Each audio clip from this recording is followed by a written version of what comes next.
The rain had been falling for 3 days straight when Sarah first saw him. She stood at her kitchen window, coffee mug trembling in her hands, staring at the soaked, skeletal figure curled on her porch. The dog, if you could still call him that, was barely more than bones wrapped in matted fur. His ribs protruded like the bars of a cage, and his eyes, sunken and dull, seemed to hold the weight of 1,000 abandoned hopes. Sarah's first instinct was to look away. She had spent the last 6 months perfecting the art of looking away, from mirrors, from old photographs, from the concern in her sister's eyes during their increasingly rare phone calls. After Michael's death, after the accident that had stolen her husband and left her drowning in a grief so profound it had its own gravitational pull, looking away had become her survival mechanism. But something about this dog wouldn't let her turn. He didn't whimper. He didn't scratch at the door or beg for attention. He simply lay there, his head resting on paws that were raw and bleeding, as if he had walked across the entire state just to collapse on this particular porch, in front of this particular broken woman. "Go away," Sarah whispered to the glass, her breath fogging the window. "I can't save you. I can't even save myself." Now the dog's ear twitched, as if he'd heard her through the wall, through the rain, through the fortress of grief she'd built around her heart. Then he closed his eyes and didn't move again. Sarah lasted 20 minutes before she opened the door. The rain immediately soaked through her thin cardigan as she knelt beside him. Up close, he was even worse than she'd imagined. His fur was caked with mud and what might have been blood. One of his ears was torn, the wound infected and oozing. He smelled like death and desperation. "Hey," she said softly, extending a cautious hand. "Hey, boy, are you okay?" Stupid question. Obviously, he wasn't okay. Nothing was okay. The world was a cruel, senseless place where good people died in car accidents and abandoned dogs showed up to die on your doorstep. But when the dog opened his eyes, those impossibly dark, impossibly knowing eyes, something shifted in Sarah's chest. It was a small movement, barely perceptible, like the first crack in a frozen lake at winter's end. He didn't growl or snap.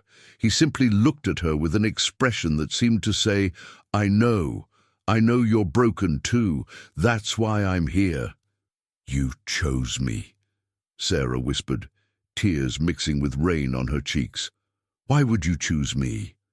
The dog lifted his head just slightly and rested his muzzle against her knee. The gesture was so gentle, so full of trust, despite everything life had clearly done to him, that Sarah felt something inside her shatter and rebuild simultaneously. She carried him inside.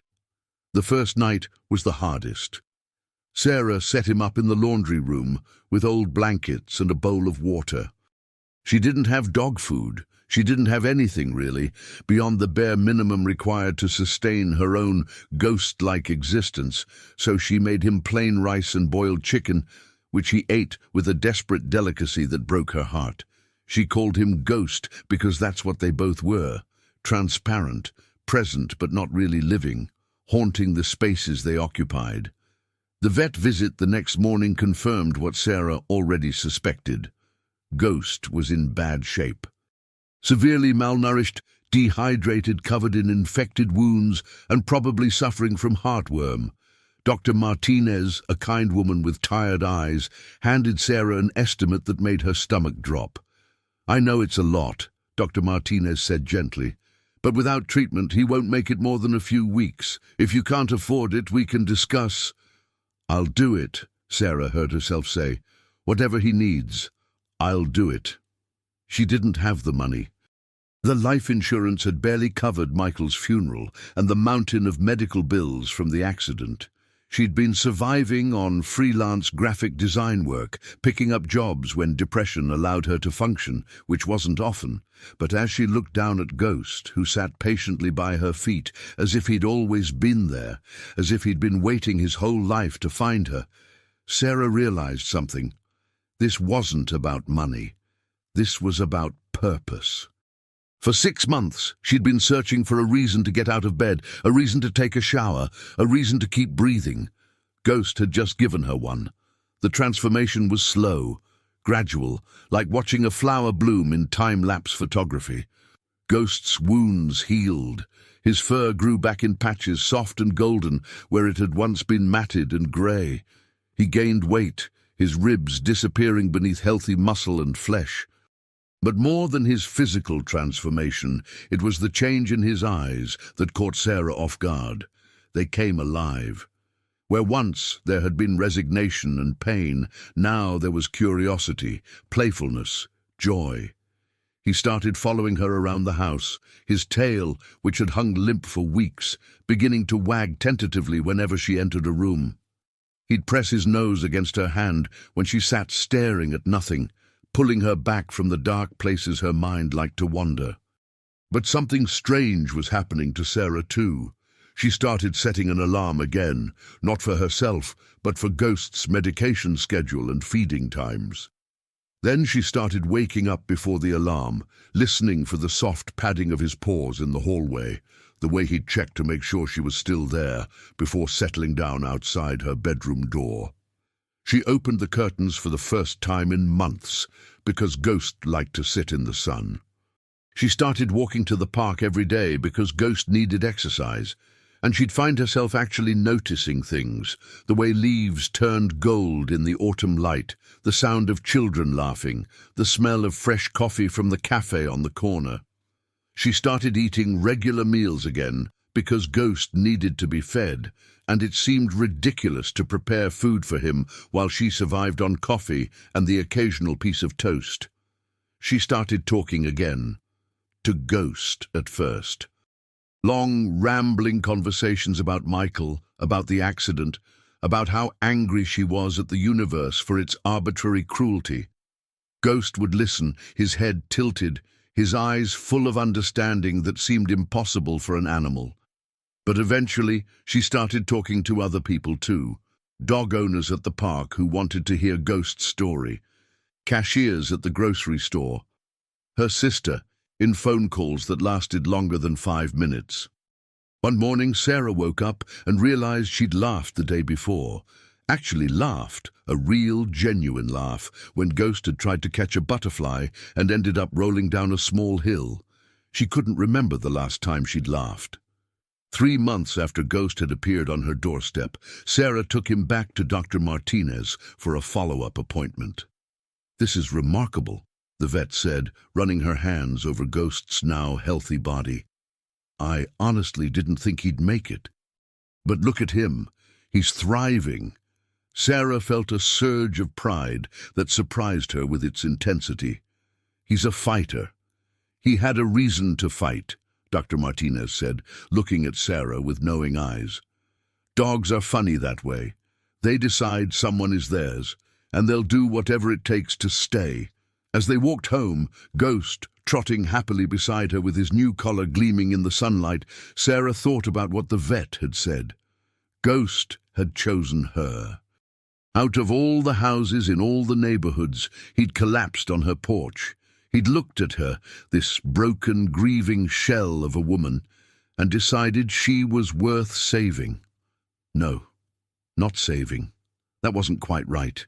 He'd decided she was worth fighting for. And in fighting for her, he'd given her something to fight for too.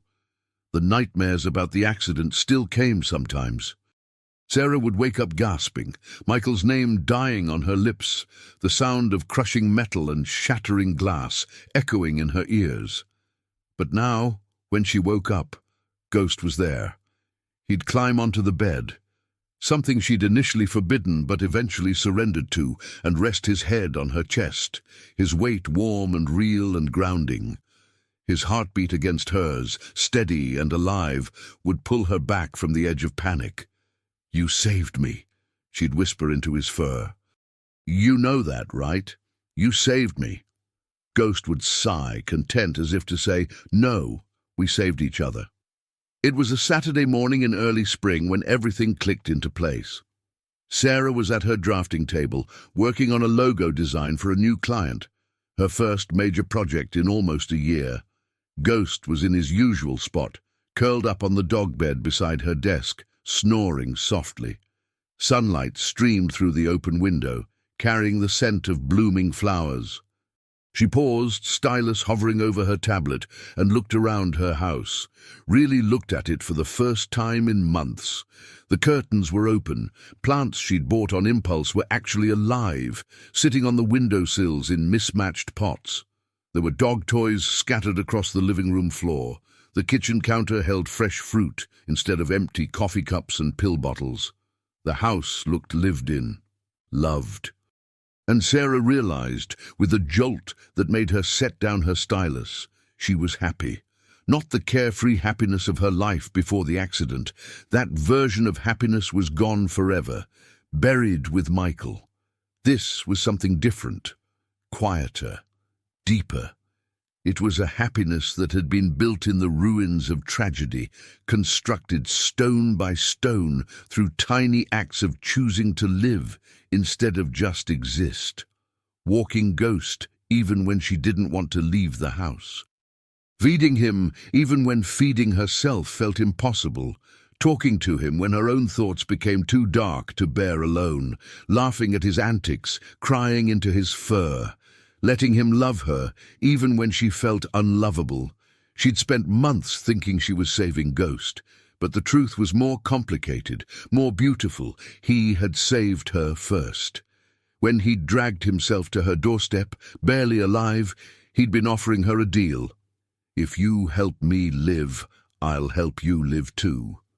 If you give me a reason to fight, I'll give you one too. If you choose me, I'll choose you right back. And she had accepted, even if she hadn't fully understood what she was accepting at the time. Sarah got up from her desk and knelt beside Ghost's bed. He stirred, opening one eye to look at her with sleepy confusion. "Hey, buddy," she said softly, running her hand over his head. His tail began to wag. "I never thanked you properly, did I?" Ghost's tail wagged harder. "You showed up when I needed you most, when I was so lost I couldn't see a way forward. And you chose me, this broken, grieving, barely functional woman. You looked at me and decided I was yours." Her voice cracked. "Why? What did you see that I couldn't?" Ghost stood up, shaking off sleep, and pressed his forehead against hers. His nose was cold and wet, his breath warm. In that moment, Sarah swore she could feel what he was thinking. I saw someone who needed to be needed. Someone who had so much love trapped inside her that she was drowning in it. I saw someone who would fight for me because she forgot how to fight for herself. I saw my person. Tears streamed down Sarah's face, but they weren't the tears of grief that had dominated the past year. These were different. These were tears of gratitude, of recognition, of a heart that was remembering how to feel things other than pain. "You chose me," she whispered, "and I choose you too. Every day. For the rest of your life, whatever comes, I choose you." Ghost licked her face, his tail a blur of motion, and Sarah laughed, that real, genuine laugh that had become more frequent lately. That evening, Sarah did something she hadn't been able to do in a year. She pulled out the photo albums. She sat on the floor with Ghost beside her, his head resting on her thigh, and looked at pictures of Michael. Her wedding day, their honeymoon in Italy, the house they'd bought together. All the moments of a life that had been cut short, and for the first time the memories didn't feel like knives. They felt like treasures. Painful, yes, but precious. Evidence of a love that had been real and deep and worth the grief it left behind. "You would have liked him," Sarah told Ghost, running her finger over a photo of Michael laughing. "He always wanted a dog. We were planning to get one, actually. After we finished renovating the house, we were going to go to the shelter and—" She stopped, a new thought occurring to her. They'd been planning to get a dog. Michael had been so excited about it. They'd talked about it the night before the accident. And now, a year later, a dog had found her. Sarah didn't believe in signs or fate or divine intervention. The universe was random and cruel and beautiful and meaningless all at once. But still, she couldn't help but wonder if maybe, just maybe, Michael's love had been strong enough to reach across the void and send her exactly what she needed when she needed it most. Or maybe Ghost was just a stray who happened to collapse on her porch. It didn't matter. The result was the same. "Thank you," Sarah whispered, not sure if she was talking to Michael or Ghost or the universe itself. "Thank you for choosing me. Thank you for giving me a reason to keep going. Thank you for reminding me that love doesn't end just because life does." Ghost sighed contentedly, and Sarah closed the photo album. Tomorrow she'd wake up early. She'd make breakfast for both of them. She'd work on her client project. She'd take Ghost to the park, where he'd chase squirrels and make friends with other dogs. She'd call her sister. She'd live. Not because she had to, not because she was obligated to, but because Ghost had shown her that life, messy, painful, beautiful life, was worth fighting for. And if a broken dog could choose to fight, could choose to trust, could choose to love again after everything the world had done to him, then so could she. The weeks turned into months, and the changes kept coming. Sarah's house, once a mausoleum of grief, became a home again. She painted the bedroom, a soft sage green that Ghost seemed to approve of, judging by the way he'd sprawl across the freshly made bed each afternoon. She fixed the leaky faucet in the kitchen that she and Michael had joked about for years. She planted tomatoes in the backyard, something she'd sworn she'd never do alone, but she wasn't alone.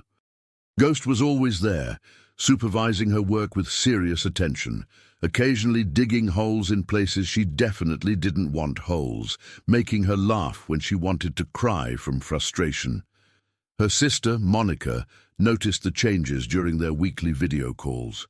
"You sound different," Monica said one evening, her face pixelated on Sarah's laptop screen. "You sound present." Sarah glanced at Ghost, who was sprawled on the couch beside her, his head on her lap. "I am present, I think. I'm trying to be. It's the dog, isn't it?" Monica's eyes were wet. "Sarah, I've been so worried about you. After Michael, I was scared we'd lost you too. But something's different now." "He chose me, Mon," Sarah said softly, scratching behind Ghost's ear. "I still don't understand why, but he did, and somehow that made all the difference." Monica smiled through her tears. "Maybe he saw what we all see. Someone worth choosing." After they hung up, Sarah sat in the quiet of her living room, Ghost's breathing deep and steady against her leg. For the first time since the accident, the silence didn't feel oppressive. It felt peaceful. Michael would never come back. The hole he'd left in her life would never be filled. But maybe, Sarah thought, it didn't need to be filled. Maybe she could build around it, creating something new that honored what was while making space for what could still be. Ghost stirred, lifting his head to look at her with those knowing eyes.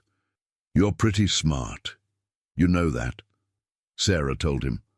"Showing up when you did, refusing to let me give up, being so pathetic that I had no choice but to take care of you." Ghost's tail thumped against the couch cushions. "I think you did it on purpose," Sarah continued, warming to her theory. "I think you knew exactly what you were doing. You saw a woman who had forgotten how to live, and you gave her something she couldn't ignore, because what kind of monster turns away a dying dog?" Ghost licked her hand, and Sarah laughed. "Okay, maybe you weren't that calculating. Maybe you really were just desperate and happened to pick my porch. But the result's the same, isn't it? You saved me by letting me save you." 6 months after Ghost had arrived, Sarah did something she'd been avoiding. She went back to the intersection where the accident had happened. She'd driven around it for months, taking longer routes to avoid even seeing the spot where Michael's car had been T-boned by a drunk driver running a red light. But today, with Ghost sitting calmly in the passenger seat, she felt ready. She parked nearby and walked to the corner with Ghost on his leash. Someone had left flowers, probably for one of the many accidents that happened at this poorly designed intersection. Sarah knelt down, Ghost sitting pressed against her side, and placed her hand on the cold pavement. "I'm still angry," she said quietly. "I'm still so angry that you were taken from me, that we didn't get more time, that some stranger's terrible decision ended your life and destroyed mine." Ghost leaned harder against her, his warmth anchoring her. "But I'm also grateful." "Is that wrong? To be grateful for what we had, even though it ended. To be grateful that I loved you, even though losing you nearly killed me." Sarah's voice cracked. "I'm grateful I got to be your wife, Michael. And I'm grateful that somehow, even gone, you're still teaching me things." She stood up, wiping her eyes, and looked at Ghost. "Like how to accept help, how to let someone else need me, how to keep living even when living hurts." As they walked back to the car, Sarah felt something shift, not healing. She wasn't sure she'd ever fully healed from losing Michael, but acceptance, the kind of acceptance that doesn't mean giving up, but rather making room for both grief and joy, for both loss and love. Ghost jumped into the passenger seat like he owned it, his tongue lolling out in a doggy smile. "Let's go home," Sarah said, starting the engine. And for the first time in a year, that word, home, didn't feel like a lie. The turning point came on a cold November morning, almost exactly 1 year after Michael's death. Sarah woke up to find Ghost staring at her intently, his nose inches from her face.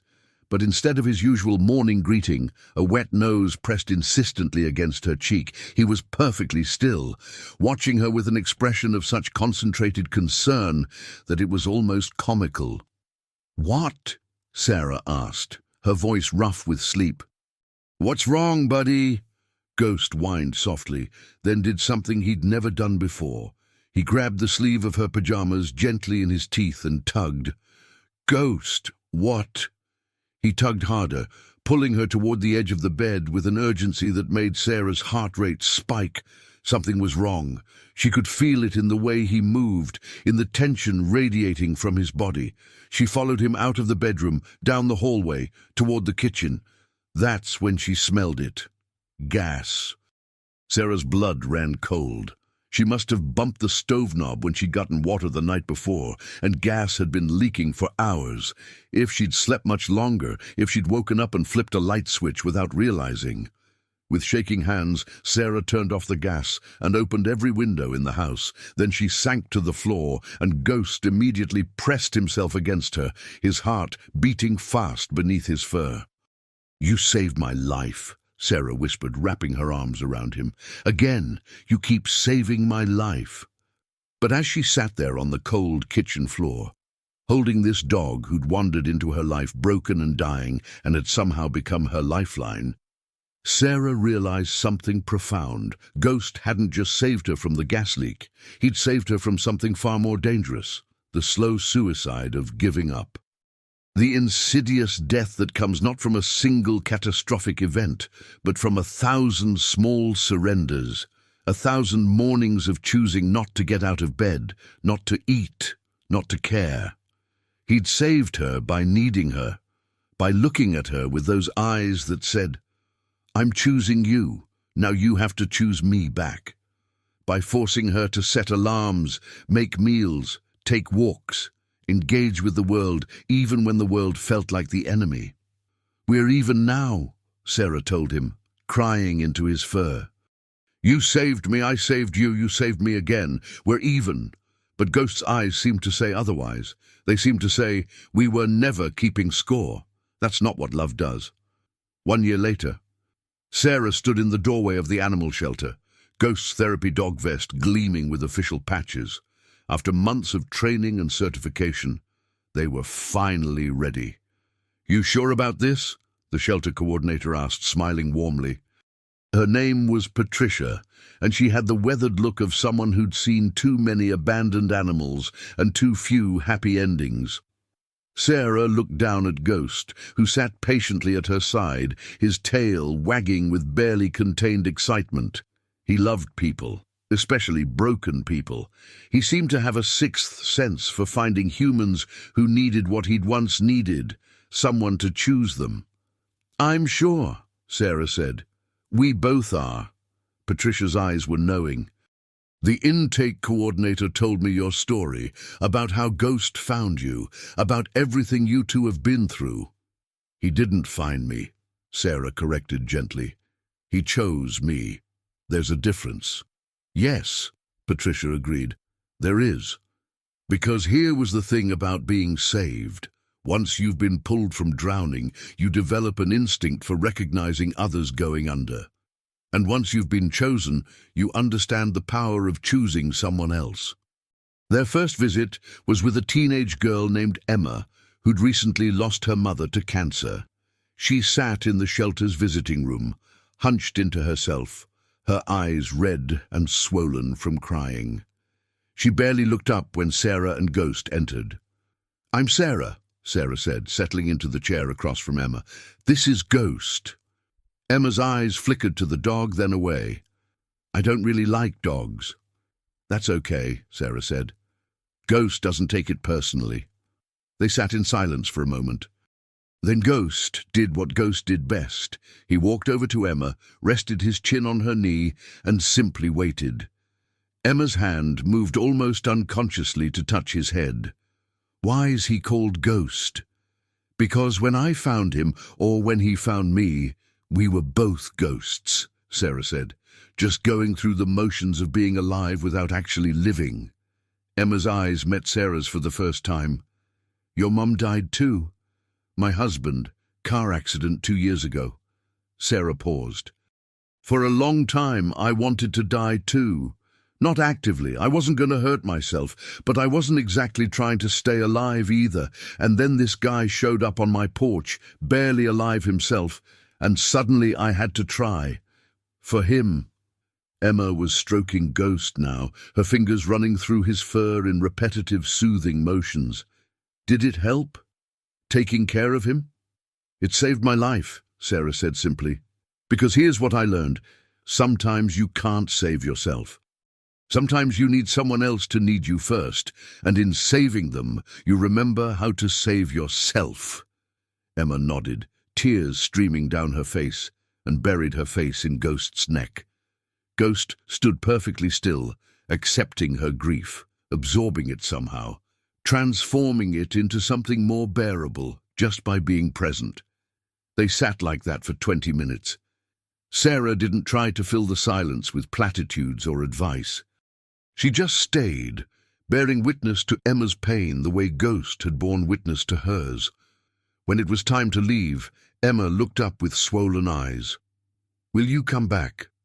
"Every week," Sarah promised, "if you want us to." "I want you to." Over the following months, Sarah and Ghost became fixtures at the shelter.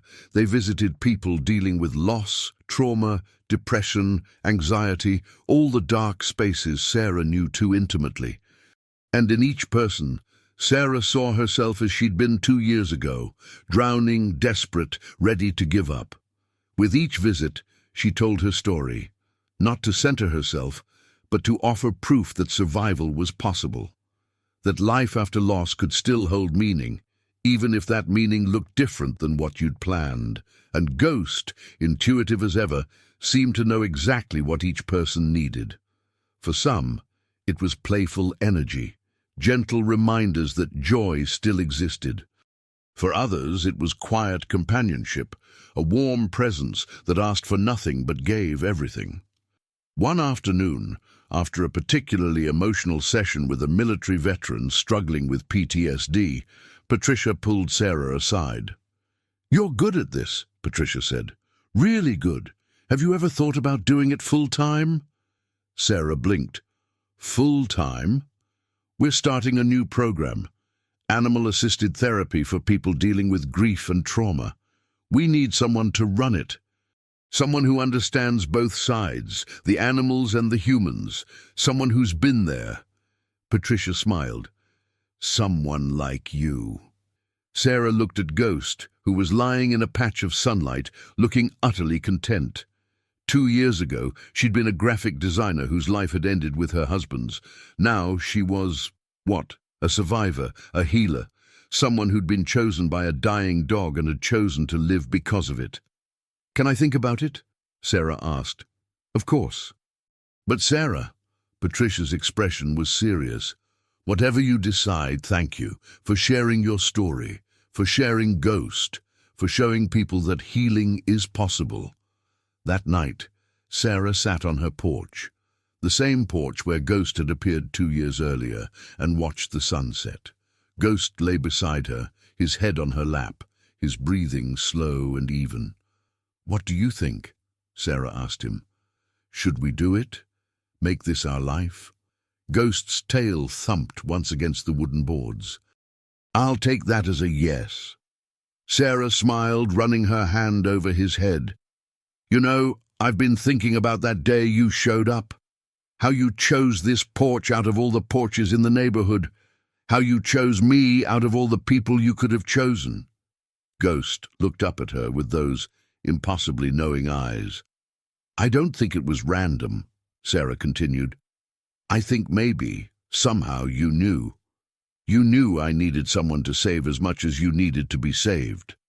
You knew that giving me a purpose would give me back my life." She paused, her voice thick with emotion. "So thank you. Thank you for choosing me. Thank you for refusing to let me die with Michael. Thank you for showing me that love doesn't end when life does. It just transforms into something new." Ghost licked her hand, and Sarah laughed through her tears. The next morning, Sarah called Patricia and accepted the job. Because Ghost had taught her something crucial.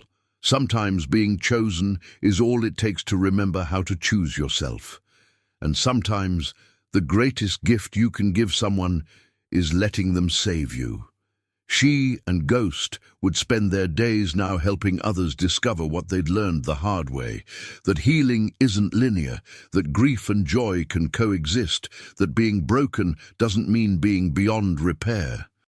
They would show people that love, messy, complicated, painful love, is always worth the risk, because that's what love does. It multiplies, it spreads, it rescues the rescuer, and saves the saved, and reminds everyone it touches that choosing to care, even when caring hurts, is the bravest and most beautiful thing any of us can do. 5 years later, Sarah stood in front of a room full of people at the community center, Ghost sitting calmly at her feet. She'd been invited to speak about the animal-assisted therapy program, which had grown far beyond anything she'd imagined that first day at the shelter. "I want to tell you about the moment my life changed," Sarah began. "It was raining. I was at my lowest point, and a dying dog showed up on my porch." She told them the story, all of it. The grief, the despair, the way Ghost had looked at her with eyes that seemed to say, "I choose you. Now choose me back." The way saving him had saved her. The way their brokenness had somehow made them both whole. "People always ask me," Sarah continued, "why I think Ghost came to my door that day. And I used to wonder the same thing. Was it fate? Divine intervention? Pure coincidence?" She paused, looking down at Ghost, who looked back at her with pure love. "But I've realized it doesn't matter why. What matters is that he did. And in choosing me, he taught me the most important lesson of my life, that being chosen is powerful, but choosing someone back is transformative." After the speech, a young man approached her. He was thin, hollow-eyed, with the look of someone barely hanging on. "I lost my daughter 6 months ago," he said quietly. "And I don't know how to keep going." Sarah saw herself in him, the same desperation, the same lost quality, and she knew exactly what to say. "Would you like to meet some dogs?" she asked gently. "We have a few at the shelter who are really good listeners, and who knows, maybe one of them will choose you." The young man's eyes filled with tears. "You really think that could help?" Sarah glanced at Ghost, who was watching the interaction with his characteristic intensity. "I know it can. Because someone choosing you whether it's a person or a dog or anyone who sees you and decides you're worth fighting for, that changes everything. It reminds you that you're still here for a reason, and sometimes that reminder is all you need to keep going. That evening, Sarah drove home with Ghost in the passenger seat, the familiar weight of his presence a comfort she'd never take for granted.